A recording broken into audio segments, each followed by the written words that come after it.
उधर बीजेपी ने आज झारखंड के लिए चुनाव घोषणा पत्र जारी किया। अमित शाह ने चुनाव घोषणा पत्र जारी किया। इस दौरान शाह ने कहा कि घुसपैठियों के खिलाफ चुन चुनकर एक्शन लेंगे।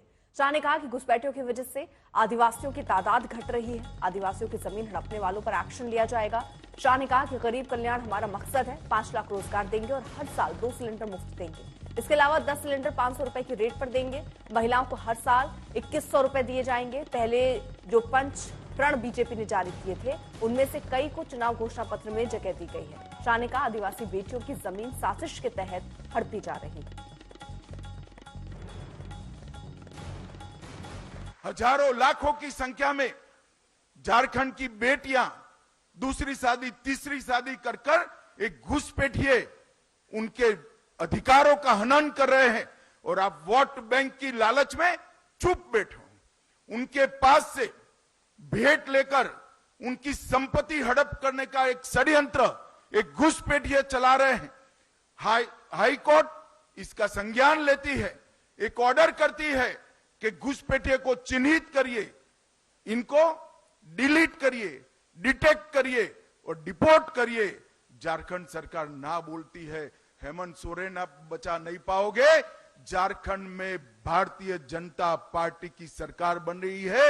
एक एक घुसपैठियों को चुन चुन कर निकालने का काम भारतीय जनता पार्टी करने वाली। और जो घुसपैठिया जमीन हड़प कर कर बैठे हैं उनको भी मैं कहना चाहता हूं, चैन की नींद सोना बंद कर दो।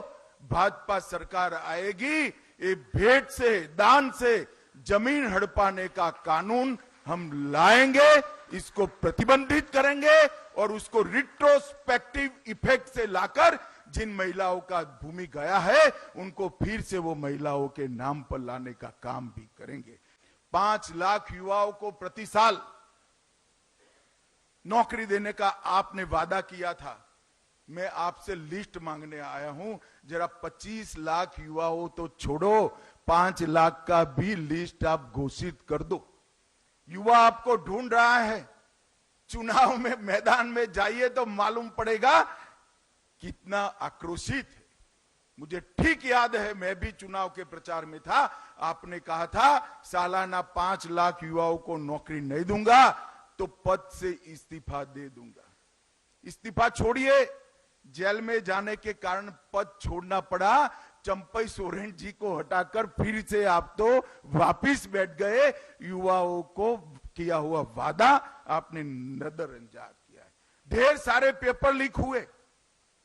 11th मैथ्स का पेपर लीक हो गया, डिप्लोमा का पेपर लीक हो गया, असिस्टेंट लैब के पेपर, टेक्नीशियन के पेपर लीक हो गए, नगर पालिका की भर्ती का पेपर लीक हुआ, ग्रेजुएट लेवल का पेपर लीक हो गया और जेपीएससी का सामान्य भर्ती का पेपर भी लीक हो गया। जीएससी का 12वीं क्लास का फिजिक्स और बायोलॉजी का पेपर भी लीक हो गया। आपके संरक्षण में पेपर लीक माफियाओं ने इस राज्य के युवाओं के भविष्य को बर्बाद किया है।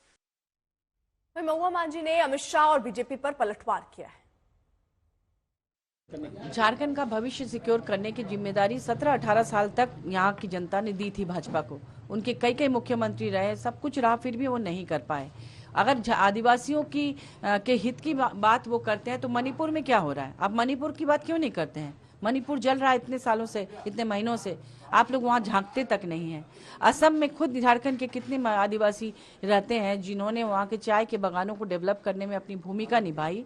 वहाँ वो स्पेशल ट्राइब का दर्जा के लिए वहाँ कितने दिनों से खूनी संघर्ष हो रहा है, उसके बारे में तो आप कभी नहीं सोचते हैं। जनता के टैक्स के पैसे हैं, इसमें क्रेडिट लेने का ऐसा कौन सा बात है कि जनता के टैक्स के पैसे से आप स्टेट का काम कर रहे हैं और यहाँ से हम लोग हर तरह का मिनरल हम लोग सप्लाई कर रहे हैं पूरे देश को। तो ये तो हक बनता है झारखंड का कि यहाँ सबसे ज्यादा बजट हो, लेकिन आपने झारखंड में उतना बजट कहाँ दिया? आपने किसी पर्टिकुलर स्टेट को दिया जहाँ आपकी सरकार है।